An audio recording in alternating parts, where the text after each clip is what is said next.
Hello everyone, कैसे हैं आप सभी लोग। होप सो आप लोग बहुत बढ़िया होंगे। स्वागत है आप सभी स्टूडेंट का ज्ञान सागर क्लासेस में। तो चलिए स्टूडेंट, अब हम बात करते हैं अपने स्ट्रेटेजिक प्लान की कि सीएस एग्जीक्यूटिव की हम लोग अपनी पढ़ाई कर रहे हैं और अभी हमारा एग्ज़ाम दिसंबर के अंदर स्टार्ट होने वाले हैं। और मैं आप लोगों को जिस सब्जेक्ट की स्ट्रेटेजी प्लानिंग बनाने जा रहा हूँ वो सब्जेक्ट है आपका सीएस एग्जीक्यूटिव ग्रुप 1 मॉड्यूल 1 के अंदर paper number 4 corporate accounting and financial management के बारे में। तो चलिए स्टूडेंट, थोड़ा स्ट्रेटेजिक प्लानिंग के बारे में बात करते हैं कि किस तरीके से हमको अपने इस सब्जेक्ट को पढ़ना है और अच्छा स्कोर करना है। तो देखिए, सबसे पहले तो एग्जाम के पेपर पैटर्न की अगर मैं बात करूं तो आपके न्यू सिलेबस के अंदर सभी पेपर में 20% मार्क्स जो है वो एमसीक्यू बेस्ड क्वेश्चंस के अनुसार आएंगे और 80% जो आपका क्वेश्चन पेपर होगा वो आपका डिस्क्रिप्टिव पेपर आएगा। लेकिन एकमात्र ये वाला जो सब्जेक्ट है corporate accounting and financial management, इसमें कोई भी एमसीक्यू क्वेश्चन आपको एग्जाम में देखने को नहीं मिलेगा। इसका मतलब 100% पेपर आपका जो है वो डिस्क्रिप्टिव पार्ट को कवर करेगा, यानी कि बड़े क्वेश्चन आपको देखने को मिलेंगे।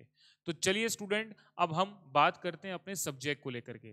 देखिए, यहाँ पर अगर हम बात करते हैं तो कॉर्पोरेट अकाउंटिंग जो है वो आपकी 60 मार्क्स की कवरेज रखती है और फाइनेंशियल मैनेजमेंट आपकी 40 मार्क्स की कवरेज रखती है। तो 60% मतलब सबसे ज्यादा होल्ड जो है पूरे सब्जेक्ट पर वो कॉर्पोरेट अकाउंटिंग का है और कुछ पोर्शन आपका जो है वो फाइनेंशियल मैनेजमेंट है। चलिए, अब दोनों सब्जेक्ट में दोनों टॉपिक्स के अंदर किस तरीके से आपको स्टडी करनी है, कौन सी चीजों पर ज्यादा वेटेज रखना है, इसके रिगार्डिंग हम लोग पूरे डिटेल वीडियो में समझेंगे। और क्या चीजें इंपॉर्टेंट हैं, किन चीजों को सबसे ज्यादा गौर करना है, ये सारी बातें आप लोगों को मैं इस वीडियो में बनाने वाला हूं। तो चलिए बेटा, शुरू करते हैं अपने सब्जेक्ट को देखना। देखिएगा, सबसे पहले तो मैं यहां पर बात करता हूं आपके सिलेबस के अंदर क्या सारी चीजें दे रखी हैं, पहले उसके बारे में, फिर थोड़ा डिटेल बारे में बात करेंगे। देखिए, यहां पर अगर मैं बात करूं तो कॉर्पोरेट अकाउंटिंग में सबसे पहला आपका है introduction to accounting. Accounting introduction का मतलब बेसिक अकाउंटिंग, जनरल एंट्री कैसे होती है, ledger posting, trial balance, final account कैसे बनते हैं। तो ये जो चीज़ आप 11th क्लास में पढ़ के आए हुए हैं उसकी बेसिक अकाउंटिंग के बारे में बातचीत है। तो यहाँ पर अगर बात करें तो double entry system accounting, accounting principles के बारे में, कंसेप्ट एंड कन्वेंशन के बारे में बातचीत है, जिसके अंदर आप materiality concept, matching concept, dual aspect concept, going concern concept, conservative concept, इन बारे में पढ़ते हैं। तो बेटा, यहाँ पर एक चीज तो मैं आपको ये बोलूंगा, अकाउंटिंग प्रिंसिपल इंपॉर्टेंट है, थ्योरी के अंदर ये चीज पूछी जाती है। ये वही कंसेप्ट और कन्वेंशन के बारे में बात कर रहे हैं। Type of account, journal, ledger, trial balance और फाइनल अकाउंट से रिलेटेड सवाल आपको एग्जाम में देखने को नहीं मिलेगा। ज्यादातर मेरे मेरे स्ट्रेटेजिक प्लानिंग के अनुसार मैं आपको बता रहा हूँ, अदरवाइज आपको आना चाहिए, ये बेसिक अकाउंटिंग का पार्ट है क्योंकि आप 11th क्लास में पढ़ के आ चुके हैं। बट आपको ये मैं बता देता हूँ, ये प्रिंसिपल, कंसेप्ट, कन्वेंशन जरूर देख के जाना, क्योंकि इनसे आपका थ्योरी का क्वेश्चन जरूर बनेगा। चलिए देखें, आगे बढ़ेंगे। नेक्स्ट आपका जो पोर्शन है वो है इंट्रोडक्शन टू कॉर्पोरेट अकाउंटिंग, जिसमें शेड्यूल 6 के हिसाब से आपको फाइनेंशियल स्टेटमेंट, शेड्यूल 3 के हिसाब से आपको फाइनेंशियल स्टेटमेंट तैयार करने हैं। और इसमें एक पार्ट है XBRL, extensible business reporting language, इसका थ्योरी क्वेश्चन आपका एग्जाम में बनता है। इसके बाद हम बात करते हैं अकाउंटिंग स्टैंडर्ड की। अभी डिटेल बातचीत में करूंगा बेटा, अभी इनके चैप्टर का एक इंट्रोडक्शन मैं आपको रख रहा हूं आपके सामने, क्या चीज इंपॉर्टेंट है, फिर इसके बारे में डिटेल बातचीत अभी थोड़ी देर में करेंगे ही। अकाउंटिंग स्टैंडर्ड की applicability, interpretation, scope and compliance, international financial reporting system IFRS के बारे में बात है। ओवरव्यू इंडियस है और AS और इंडियस के बीच में कंपैरिजन है। इस चैप्टर के अंदर मैं आपको बता दूं बेस क्या इंपॉर्टेंट है, अभी इसके बारे में डिटेल बात करते हैं, तब आपको मैं समझाता हूँ। ये अकाउंटिंग स्टैंडर्ड, IFRS और इंडियस के बारे में कुछ बातें आपको बता रहा है। इसके बाद आपका शेयर कैपिटल का एक चैप्टर है जिसमें issue of shares, redemption, buyback of shares, issue of shares, buyback of share, right issue, ESOP, इसके अलावा sweat equity share, underwriting, book building, ये सारी चीजें आपको दे रखी हैं। डिबेंचर्स वाले चैप्टर के अंदर आपका accounting treatment, debenture, redemption reserve, debentures, conserve, conversion of debenture into shares, ये वाला एक चैप्टर आपको दे रखा है। इसके बाद related aspect of company accounts के अंदर आपको बायबैक, इक्विटी शेयर्स के बारे में, underwriting of debentures and shares से रिलेटेड ये इंपॉर्टेंट चैप्टर आपको दे रखा है। फिर कंसोलिडेशन ऑफ अकाउंट्स में अगर बात करें तो ये पूरा ही चैप्टर आपका बहुत इंपॉर्टेंट है। फाइनेंशियल स्टेटमेंट एनालिसिस की अगर हम बात करें तो यहाँ पर कुछ रेशियो एनालिसिस का पार्ट आपको देखने को मिलता है, जो कि आपको ध्यान से पढ़ना है। रेशियो एनालिसिस वाला जो पार्ट है वो आपको ध्यान से यहाँ पर पढ़ना है, जिसमें liquidity ratio, turnover ratio, profitability ratio और लॉन्ग टर्म सॉल्वेंसी रेशियो आपको देखने को मिलते हैं। और कैश फ्लो स्टेटमेंट आपका पूरा इंपॉर्टेंट है। फोरकास्टिंग फाइनेंशियल स्टेटमेंट को आप स्किप कर सकते हैं, ये कुछ खास इंपॉर्टेंट नहीं है। फाइनेंशियल मैनेजमेंट की अभी बात करेंगे, पहले मैं आपके सामने बात कर लेता हूं अपने कॉर्पोरेट अकाउंटिंग की। तो चलिए बेटा, अब थोड़ी सी डिटेल बातचीत हम करते हैं अपने कॉर्पोरेट अकाउंटिंग के सब्जेक्ट को लेकर के। देखिए, मैंने यहाँ पर बात करी, सबसे पहला आपका जो चैप्टर है वो बेसिक अकाउंट को रिप्रेजेंट करता है। तो बेसिक अकाउंट्स में बेटा क्या क्या सारी चीजें देखनी है, तो यहाँ पर अपन उस बात को समझते हैं। देखिएगा, देखिए बेसिक अकाउंटिंग के अंदर मैंने बेटा जो बातें आपको मैं बता रहा हूँ बहुत ध्यान से सुनना, क्या चीजें इंपॉर्टेंट हैं उसको आपको जरूर से देखना है। एक तो ऑब्जेक्टिव ऑफ अकाउंटिंग, अकाउंट्स पढ़ने का ऑब्जेक्ट क्या है, बेसिक अकाउंट्स के बारे में मैं बात कर रहा हूँ। अकाउंटिंग साइकिल के बारे में आपको देखना है, ठीक है। इसके अलावा ये double entry system, single entry system आप जानते ही हैं, गोल्डन रूल्स ऑफ अकाउंटिंग, ये कुछ ज्यादा इंपॉर्टेंट नहीं है। अकाउंटिंग कंसेप्ट, ये बेटा इंपॉर्टेंट है, कौन कौन से अकाउंटिंग प्रिंसिपल कंसेप्ट्स के बारे में बातचीत है, ये देखना बहुत जरूरी है। इसके अलावा बाकी सब बातें बिल्कुल बेसिक अकाउंटिंग की हैं, तो एज सच आपको ये आनी चाहिए, बट ये कुछ इतनी ज़्यादा रिलेवेंट नहीं है जिस पर आप ज़्यादा फोकस करें। अब इसके बाद मैं बात करता हूँ इंट्रोडक्शन टू कॉर्पोरेट अकाउंटिंग। इस कॉर्पोरेट अकाउंटिंग में जो शेड्यूल 3 के हिसाब से फाइनल अकाउंट बनाना है, फाइनेंशियल स्टेटमेंट बनाना है, ट्रेडिंग पीएनएल बैलेंस शीट कैसे बनाते हैं, सॉरी प्रॉफिट और लॉस और बैलेंस शीट कैसे बनाते हैं, उसको आपको जरूर से देखना है। इसके अलावा इंपॉर्टेंट पार्ट के अंदर बेटा है XBRL, extensible business reporting language के बारे में आपका जो टॉपिक है ये आपको जरूर से पता होना चाहिए। इसके बारे में थ्योरी, इसके बेनिफिट्स, इसके लिमिटेशंस, ये आपको समझ में आनी चाहिए, ये एक इंपॉर्टेंट पार्ट के अंदर कवर करेगा। इसके बाद हम बात करते हैं अकाउंटिंग स्टैंडर्ड के बारे में। देखिए अकाउंटिंग स्टैंडर्ड में बताता हूँ इसमें चैप्टर में पढ़ना क्या है बेटा। अब इस चैप्टर के अंदर मैं आपको बता दूं, आपको ना बेसिक ये बात पता होनी चाहिए कि IFRS होते क्या है, अकाउंटिंग स्टैंडर्ड होते क्या है, IND AS होते क्या है। अब इसके अंदर जो डिफरेंस है या कंपैरिजन है वो जरूर पूछा जाता है। तो मैंने आपको एक बात बोली, देखो एक तो है Indian financial IFRS, international financial reporting language, international financial reporting standards जो हैं वो के बारे में आपको जानकारी होनी चाहिए। कौन कौन से IFRS एप्लीकेबल हैं इसके बारे में जानकारी होनी चाहिए। IND AS क्यों एप्लीकेबल होंगे इसके बारे में जानकारी होनी चाहिए। और एक आपका कंपैरिजन है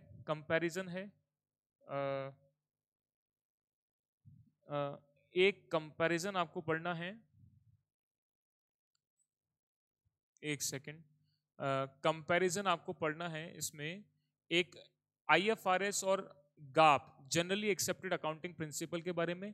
एक कंपैरिजन आपको इसमें दे रखा है IND AS और IFRS के बारे में, ठीक है। ये चीजें आपको पता होनी चाहिए, ये comparison of GAAP and IND AS ये आपको पढ़ना है, ठीक है। ये जो कुछ कंपैरिजन, ये डिफरेंस मैंने बताए हैं, इस डिफरेंस के बारे में जानकारी होनी चाहिए बेटा, तब आप लिख पाएंगे जब आपको ये पता होगा कि IFRS क्या है, IND AS क्या है, अकाउंटिंग स्टैंडर्ड क्या है और जनरली एक्सेप्टेड अकाउंटिंग प्रिंसिपल्स क्या हैं। इन चारों के बीच में डिफरेंशिएशन पता होगा तो आप इनके बीच में कोई से भी डिफरेंशिएशन पूछेगा वो आप लिख सकते हैं। तो बेसिक इंट्रोडक्शन केवल इनसे रिलेटेड आपको ध्यान में होना चाहिए ताकि आप थ्योरेटिकल क्वेश्चन को अटेम्प्ट कर सकें, अदरवाइज कोई प्रैक्टिकल क्वेश्चन बनने की संभावना यहाँ से नहीं होगी। इसके बाद ये जो आपको generally accepted accounting principle number 20-25 जो भी IND AS के साथ एग्जिस्टिंग कंपैरिजन बता रखा है इसको गो थ्रू कर लेना बस, और बाकी तो आपको कंपैरिजन ही पढ़ने हैं। इसके बाद अकाउंटिंग फॉर शेयर कैपिटल में अगर हम बात करें तो इसमें इशू ऑफ शेयर्स की सारी जो बेसिक आपने 12th क्लास में जनरल एंट्रीज पास करी हैं वो सारी चीज़ें आपको यहाँ देखने को मिलेंगी। और इशू ऑफ शेयर से फॉरफीचर, ये सारी चीज़ें आपको आनी चाहिए, ये तो बिल्कुल बेसिक बातें हैं। इसमें बेटा सबसे इंपॉर्टेंट चैप्टर है आपका रिडम्पशन ऑफ प्रेफरेंस शेयर, ये आपका इंपॉर्टेंट पार्ट है, इसको जरूर से आप देख के जाएंगे। और underwriting of shares and debentures तो आगे जाकर के आएगा ही, तो वो आपका इंपॉर्टेंट पार्ट है। इसके अलावा बस इसके अंदर इशू ऑफ शेयर्स और रिडम्पशन ऑफ प्रेफरेंस शेयर्स आपको जरूर से पढ़ना है, ये आपका इंपॉर्टेंट पार्ट है। अब अकाउंटिंग फॉर डिबेंचर्स के अंदर बात करते हैं, तो इशू ऑफ डिबेंचर का एक पार्ट इंपॉर्टेंट है, एक रिडम्पशन ऑफ डिबेंचर को लेकर के जो बातचीत है वो जरूर से पढ़नी है।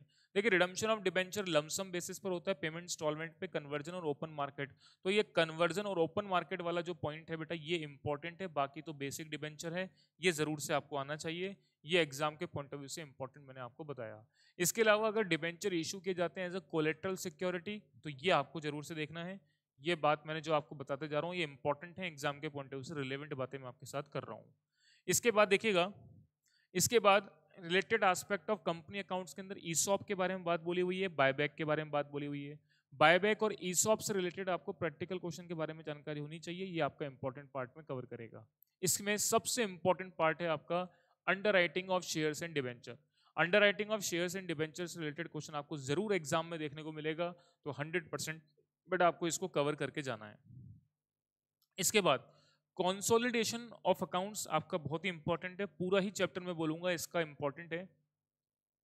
इसमें माइनॉरिटी इंटरेस्ट की कैलकुलेशन जो शेयर होल्डर के पर्सपेक्टिव से की जाती है कंसोलिडेशन अकाउंट्स बनाते वक्त, उनकी कैलकुलेशन से रिलेटेड क्वेश्चन एग्जाम में देखने को मिलेगा जनरल तौर पे। बाकी मैं आपको कहूंगा ये चैप्टर पूरा ही रिलेवेंट है, पूरा ही इंपॉर्टेंट है, पूरी ही अच्छी तरह से आना चाहिए। कंफर्म एक बड़ा क्वेश्चन आपको एग्जाम के अंदर देखने को मिलेगा। चले, तो ये पूरा चैप्टर पढ़ना है, इसके बारे में मैं कोई बात नहीं कहूंगा, आपको पूरा ही चैप्टर आपको पढ़ना है तभी समझ में आएगा, अदरवाइज ये पूरा ही नहीं आएगा या पूरा ही चैप्टर एक साथ आएगा। चलिए, इसके बाद फाइनेंशियल स्टेटमेंट एनालिसिस के अंदर रेशियो एनालिसिस आपका सबसे इंपॉर्टेंट पार्ट में कवर होगा, सबसे इंपॉर्टेंट पार्ट में कवर होगा। इसमें liquidity ratio, solvency, long term solvency ratio, turnover ratio, profitability ratio, 4 type के रेशियोज हैं। ये चारों टाइप के रेशियोज आपको पता होने चाहिए। लिक्विडिटी रेशियो में current ratio, liquid ratio, absolute ratio कैसे निकालते हैं। लॉन्ग टर्म सॉल्वेंसी रेशियो में debt equity ratio, profitability ratio, proprietary ratio, इसके अलावा कैपिटल एम्प्लॉयड रेशियो। तो ये सारे रेशियो जो हैं वो आपको आने चाहिए। टर्नओवर में stock turnover, debtor turnover, creditor turnover, fixed asset turnover ratios. Profitability में gross profit ratio, net profit ratio, operating profit ratio, operating cost ratio, ये सारी चीजें आनी चाहिए। तो बेटा ये रेशियोज तो आपको बहुत अच्छी तरह से पढ़ने में, आपको बता देता हूँ एक क्वेश्चन आपको कन्फर्म रेशियो से देखने को मिलेगा, वेरी वेरी इंपॉर्टेंट, आपको कन्फर्म एक क्वेश्चन देखने को मिलेगा। चलिए, इसके बाद हम बात करते हैं कैश फ्लो स्टेटमेंट। पूरा ही चैप्टर आपका इंपॉर्टेंट है। कैश फ्लो के अंदर जरूर से क्वेश्चन ऐसे भी पूछ लेता है कि केवल आपको ऑपरेटिंग एक्टिविटी से क्या कैश जनरेशन हो रहा है, केवल ये निकालो। और बड़े क्वेश्चन में से ऑपरेटिंग, इन्वेस्टिंग, फाइनेंसिंग तीनों ही पूछेगा। बट अगर कोई छोटा क्वेश्चन बनता है तो सिर्फ ऑपरेटिंग एक्टिविटी से कैश फ्लो का जनरेशन आपसे पूछ सकता है। तो वैसे तो आपको तीनों ही चीजें पढ़नी है। Cash flow from operating activity, investing और फाइनेंसिंग एक्टिविटी बनता कैसे स्टेटमेंट है, ये स्टेटमेंट आपको आना चाहिए।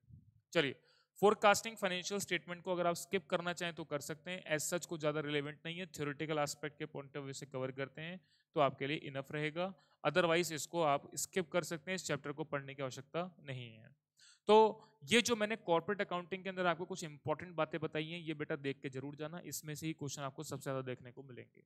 बाकी अगर आपने डिटेल स्टडी कर रखी है तो आप हर चैप्टर से रिलेटेड क्या क्या लूप होल्स हैं, क्या छोटे से पॉइंट्स हैं, वो सारी चीज़ें अपने को पता रहती हैं। तो अकॉर्डिंगली आपको पढ़ के तो सारा ही जाना है, बट ये मैंने वो क्वेश्चन बताए हैं जो कि बड़े क्वेश्चन देखने को मिलेंगे। देखिए, यहाँ पर हमारे पास एमसीक्यू क्वेश्चन, कोई छोटे क्वेश्चन तो आने नहीं है। तो बड़े क्वेश्चंस के या प्रैक्टिकल पर्सपेक्टिव से या थ्योरेटिकल पर्सपेक्टिव से जो क्वेश्चन आएंगे वो हमको अटेम्प्ट करने हैं। तो छोटे छोटे क्वेश्चन अगर पूछता तो हम छोटी छोटी चीज़ों को भी ध्यान देते, लेकिन आपको डिस्क्रिप्टिव पार्ट के पॉइंट ऑफ व्यू से थ्योरी प्लस प्रैक्टिकल में बड़े चैप्टर जो मैंने बताए हैं वो आपको देखना है। अब इसके बाद हम बात करते हैं अपने फाइनेंशियल मैनेजमेंट की, जो आपका 40 मार्क्स की कवरेज रखता है। बेटा इस 40 मार्क्स के अंदर मैं आपको बता देता हूँ कौन कौन से चैप्टर जो है वो इंपॉर्टेंट है, उसमें क्या क्या चीज़ आपको पढ़ के जानी है। मतलब वही चीज़ आपके लिए इंपॉर्टेंट है जो चीज़ मैं आपको बता रहा हूँ। ये पहला तो है आपका इंट्रोडक्शन पार्ट। इंट्रोडक्शन पार्ट के अंदर ये सारी चीज़ें बहुत बेसिक बातें बोली गई हैं। थ्योरेटिकल एस्पेक्ट आप पिछले पास्ट एग्जाम के स्कैनर से देख लेना कि क्या क्या क्वेश्चन आए हुए हैं, अदरवाइज ये कुछ सच इंपॉर्टेंट नहीं है। टाइम वैल्यू ऑफ मनी इतना इंपॉर्टेंट नहीं है, इसमें आपको इंटरेस्ट कैलकुलेशन और एन्युटी कैलकुलेशन आनी चाहिए। तो इसके अंदर आपको इंटरेस्ट कैलकुलेशन में 2 पार्ट कवर होते हैं, एक तो सिंपल इंटरेस्ट और एक कंपाउंड इंटरेस्ट, और एक है आपका एन्युटी। एन्युटी का कंसेप्ट, ड्यू और इंटरमीडिएट वाला कंसेप्ट आपको पता होना चाहिए, जिससे रिलेटेड ये क्वेश्चन बनेंगे। अब बेटा हम आते हैं अपन कैपिटल बजटिंग, सबसे इंपॉर्टेंट चैप्टर पर। पूरा ही चैप्टर इंपॉर्टेंट है। इसके अंदर मैं आपको बता दूं क्या सारी चीज़ें आपको इंपॉर्टेंटली पढ़नी है। देखिए, इसमें कैपिटल बजटिंग डिसीजन लेने के लिए आप इसमें मेथड्स पढ़ते हैं, payback period, post payback, profitability, average rate of return method. इसके अलावा net present value method, profitability index और इंटरनल रेट ऑफ रिटर्न। क्या टॉपिक्स इंपॉर्टेंट हैं वो आप एक बार समझ लो। यहाँ पर एक तो है सबसे पहले पेबैक पीरियड मेथड, जब एनुअल कैश इनफ्लो अनइक्वल दे रखे हो। जब आपको कैश फ्लो बेटा अनइक्वल दे रखे हैं उसी में डिफिकल्टी आएगी, और उसमें पेबैक पीरियड की कैलकुलेशन कैसे बनानी है वो इंपॉर्टेंट है। इसके अलावा मैंने बात करी प्रेजेंट वैल्यू मेथड की, एनपीवी मेथड की। तो बेटा इसके अंदर एक एनपीवी मेथड है, नेट प्रेजेंट वैल्यू मेथड, वो आपको इंपॉर्टेंटली ध्यान से पढ़ना है, ये एग्जाम के पॉइंट ऑफ व्यू से इंपॉर्टेंट है। और एक आपका जो है प्रॉफिटेबिलिटी इंडेक्स मेथड और IRR है, IRR को आप स्किप कर सकते हैं, प्रॉफिटेबिलिटी इंडेक्स को देख के जरूर जाएंगे। तो मैंने PI का मेथड बोला, प्रॉफिटेबिलिटी इंडेक्स, ये इंपॉर्टेंट है, इसको देख के जाएंगे। इसके अलावा यहाँ पर कुछ बातें आपको अलग बोली गई हैं। Risk adjusted and uncertainty capital budgeting, जो रिस्क एडजस्टेड डिस्काउंटिंग रेट है ये इंपॉर्टेंट है। इसके अलावा standard deviation, coefficient of variation निकालना इंपॉर्टेंट है। ये दो पार्ट इसके साथ इंपॉर्टेंट है, ये पहला, चौथा और पांचवा, ये बात आपको आनी चाहिए। इसके बाद हम नेक्स्ट आगे की बात करते हैं, कॉस्ट ऑफ कैपिटल। अगेन एक बहुत इंपॉर्टेंट चैप्टर है जिसमें से सवाल आपको देखने को मिलेगा। बट अगर छोटा क्वेश्चन बनता है तो cost of debt capital, cost of preference capital में से आपको सवाल देखने को मिलेगा। इसके अलावा cost of equity, cost of retained earning, ये सवाल आपके नहीं देखने को मिलते हैं। तो कॉस्ट ऑफ डेट और cost of preference capital individual छोटे क्वेश्चन के लिए इंपॉर्टेंट है, लेकिन एग्जाम में बेटा अगर बड़ा क्वेश्चन बनेगा तो मैं आपको बता देता हूं वो ओवरऑल कॉस्ट ऑफ कैपिटल से बनेगा, मतलब weighted average cost of capital कैसे निकालना है, जिसके अंदर सारा ही कंसेप्ट आ जाएगा। तो पूरे कॉस्ट ऑफ कैपिटल के अंदर सबसे इंपॉर्टेंट पार्ट जो एग्जाम में पूछा जाएगा, मैं आपको बता देता हूं बड़ा क्वेश्चन इसी का ही आएगा।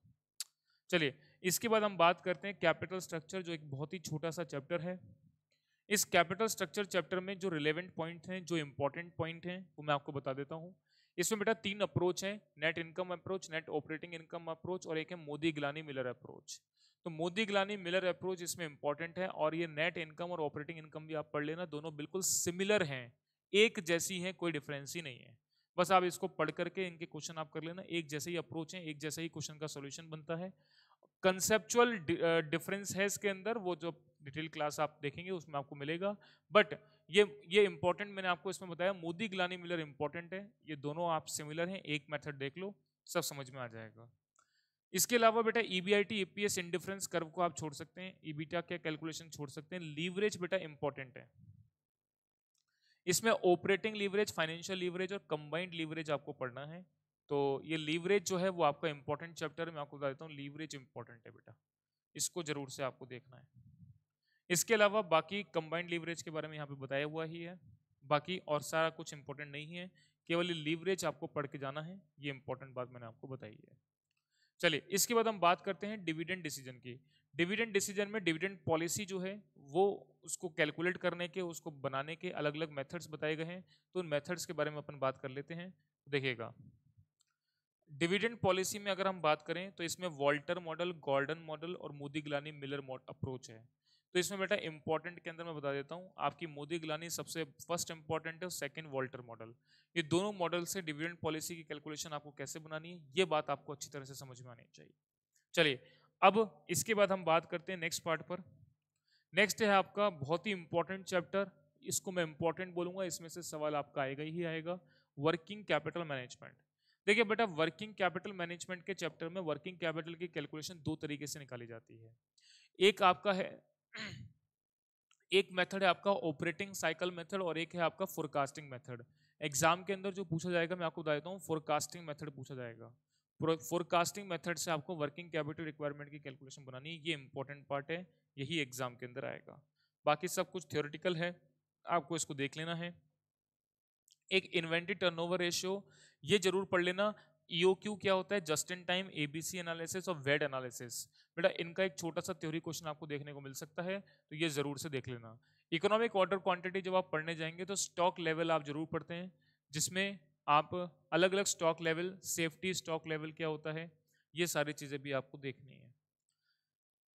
इसके बाद एज सच इसके अंदर कोई इंपॉर्टेंट पार्ट नहीं है, ठीक है। बाकी थ्योरेटिकल पर्सपेक्टिव से ये फैक्टरिंग वर्सेस डिस्काउंटिंग में क्या डिफरेंस है, और बस ये सारी चीजें इंपॉर्टेंट हैं, इसमें और चीजें मैं कुछ नहीं बोलूंगा इंपॉर्टेंट।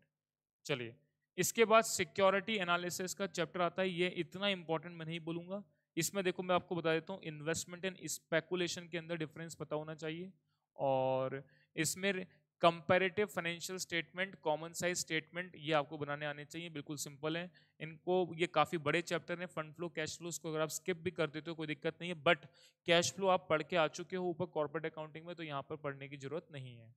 तो मैंने आपको रेशियो ऊपर पढ़ के आ चुके हो, यहाँ पढ़ने की जरूरत नहीं है। और कंपैरेटिव या कॉमन साइज स्टेटमेंट कैसे बनाते हैं, ये अपन ने 12th क्लास की अकाउंटेंसी में देख रखा है। तो एक स्टेटमेंट बनता है बिल्कुल आसान सा, वो हमको समझ में आना चाहिए। इसके अलावा अगर मैं बात करूं तो यहाँ पर कुछ थ्योरीज आपको दे रखी है, डॉ जोन थ्योरी, प्राइमरी ट्रेंड्स, बस ये आपको एक तो पढ़नी है। और इसके अलावा अगर मैं बात करूं तो बेटा एक बहुत ही इंपॉर्टेंट कंसेप्ट है सिस्टमैटिक रिस्क और अनसिस्टमैटिक रिस्क। ये आपको समझ में आना चाहिए। सिस्टमैटिक किसको बोलते हैं, अनसिस्टमैटिक रिस्क किसको बोलते हैं। बेटा रिस्क की कैलकुलेशन स्टैंडर्ड डेविएशन के फॉर्म में करते हैं, और रिस्क सिस्टमैटिक क्या होता है, अनसिस्टमैटिक रिस्क क्या होता है, इसके क्या पॉजिटिव पॉइंट हैं, क्या नेगेटिव पॉइंट हैं, ये आपको पढ़े हुए होने चाहिए। और ये इंपॉर्टेंट पार्ट में मैंने आपको बताया। चलिए नेक्स्ट आगे बढ़ेंगे। अब इसमें एक इंपॉर्टेंट टॉपिक है कैपिटल असेट प्राइसिंग मॉडल। जब बेटा कॉस्ट ऑफ कैपिटल का आप चैप्टर पढ़ते हैं तो वहां पर भी आप कैपिटल असेट प्राइसिंग मॉडल पढ़ते हैं, बट इसका थ्योरेटिकल एस्पेक्ट कवर होना चाहिए क्योंकि इसका एग्जाम में क्वेश्चन पूछेगा। तो कैपिटल असेट प्राइसिंग मॉडल आपकी इंपॉर्टेंट है। इसके बाद operational approach to financial decision में इसमें कॉस्टिंग से रिलेटेड बातचीत है। तो बेसिक कॉस्टिंग के बारे में आपको थोड़ी जानकारी होनी चाहिए। और इसके अंदर मैं आपको इंपॉर्टेंट पार्ट बता देता हूँ क्या इंपॉर्टेंट है। तो इसमें देखिएगा, एक तो break even analysis, break even point कैसे निकाला जाता है ये इंपॉर्टेंट है। पीवी रेशियो कैसे निकालना है, मार्जिन ऑफ सेफ्टी क्या होती है, एंगल ऑफ इंसिडेंस क्या होता है, ये इंपॉर्टेंट टॉपिक बता रहा हूँ, इसको आपको जरूर से देख लेना है। तो बेटा इस तरह से अपना जो है ये कॉर्पोरेट अकाउंटिंग और फाइनेंशियल मैनेजमेंट का स्ट्रेटेजिक प्लानिंग के थ्रू जो डिफरेंट जो इंपॉर्टेंट पार्ट है वो मैंने आपको बताया कि क्या क्या इंपॉर्टेंट चीजें आपको जो पढ़नी है। तो बेटा जो मैंने आपको लाइन चीजें बताई हैं उनमें से बड़े क्वेश्चन बनेंगे, और बड़े क्वेश्चन बनेंगे तो मैक्सिमम कवरेज आपको यहाँ से देखने को मिलेगी जो मैंने आपको बताया है। बट इसके अलावा ऐसा नहीं बोलता मैं, बाकी सारी चीजें मैं आपको बोल रहा हूँ तो आपने छोड़ दी हो, पढ़ना आपको सब कुछ है, छोड़ना कुछ भी नहीं है। ठीक है, तो अब इसी तरीके से हम इस वीडियो के अंदर इतना ही रखेंगे। तो आपको अपने एग्जाम के लिए ऑल द बेस्ट। तो चलिए आज के इस सेशन में हम इतना ही रखते हैं। धन्यवाद।